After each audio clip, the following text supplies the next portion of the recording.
Well, reports suggest the construction of the first and third phases of the Central Expressway will be further delayed. The Central Expressway from Kadawatha to Kurunegala and Galagedera was planned to be completed in 3 phases at a cost of $2,773 million US. We have planned the Central Expressway from Kadawatha to Mirigama as first section, then Mirigama to Kurunegala, and from Pothuhara to Galagedera as section 3. It is unfortunate that only section 2 is flourishing with local contractors and local consultants. We stuck with the Central Expressway 1 since Chinese government still waiting to release the money. And Central Expressway 3, the problematic thing, and discussions are going on with the Attorney General Department to avoid the unfavorable conditions of the Japanese law. Construction of Phase 1 of the Central Expressway from Kadawatha to Mirigama was to be done by China based on an agreement reached between the two nations. However, the anticipated loan from the Asian Development Bank for this section is yet to be received by the government. Though the ADB had agreed to provide a loan of $1 billion, the Sri Lankan government was compelled to make an advance payment of 15% for this before the loan is released. Interestingly, while Phase 1 is delayed further, cabinet approval was given for construction of Phase 4 of the Central Expressway to be handed over to a Chinese firm. In addition, construction of Phase 2 of the Central Expressway is done by local companies with loans released by local banks. When the section from Mirigama to Kurunegala reached near completion, an issue with regard to the construction of the Pothuhara interchange caused more complications.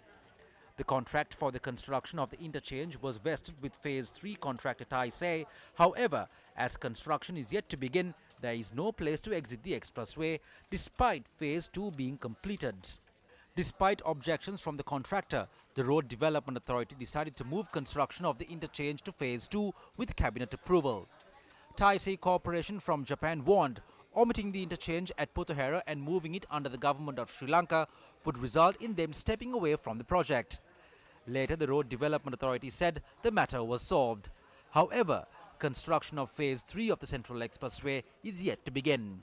The RDA says the issues in the loan agreement had attributed to this situation. 4 years after the Central Expressway project was launched, only the 38-kilometer stretch of road in the middle of the expressway was constructed.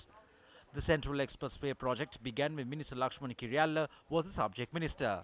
This is what they call the Central Expressway. There is no place to enter or exit this expressway, and there is no end to it as well. It is only up to Mirigama. And when are we to reach Colombo using this? Companies attached to Minister Kiriyalla come here and engage in construction. We would like to clearly note Minister Kiriyalla was receiving commissions from this project. As a result of it, companies with ties to him were given the contract and the project is stalled at multiple locations.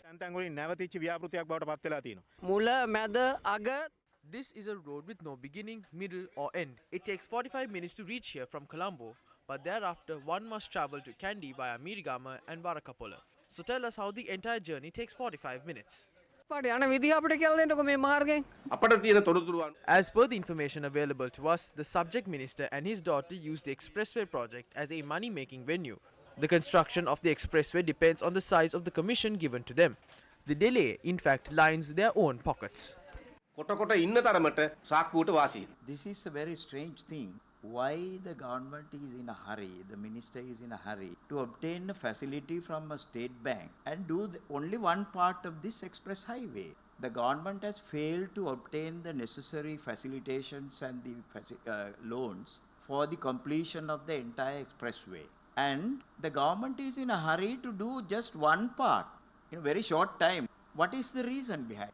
Obtaining facilities from a state bank for the government is a very easy thing. Our huge sum running into billions, if it has been lent from the state banks with a piece of paper that shows that the government is only trying to resort to easy ways of finding monies to do some part of the work and not to complete the job. There are commissions, there are bribes, there are misdoings, there are misappropriations.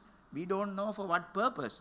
But the intention is not clear in this instance, and the government should not resort to measures of this nature. ගෙම්බ පයින්න වාගේ තමයි One will have to adopt the behavior of the frog to travel on this expressway. One must jump from one section of the road to another.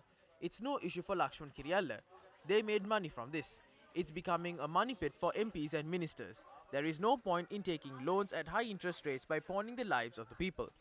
අද වෙනකොට වැඩේ කරලා State banks contain the money of the general public.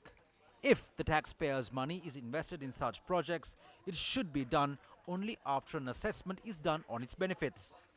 If the anticipated benefit of the Central Expressway is to be reaped, the expressway must be completed. Isn't the result of not being able to reap benefits because of a partially constructed expressway is in fact wasting public funds? Indictments were filed against Gotabaya Rajapaksa at the Permanent High Court trial at Bar for constructing a memorial using public funds. If this is the case, shouldn't the masterminds behind the Central Expressway project, where the public funds are wasted for personal gains, be brought before the law?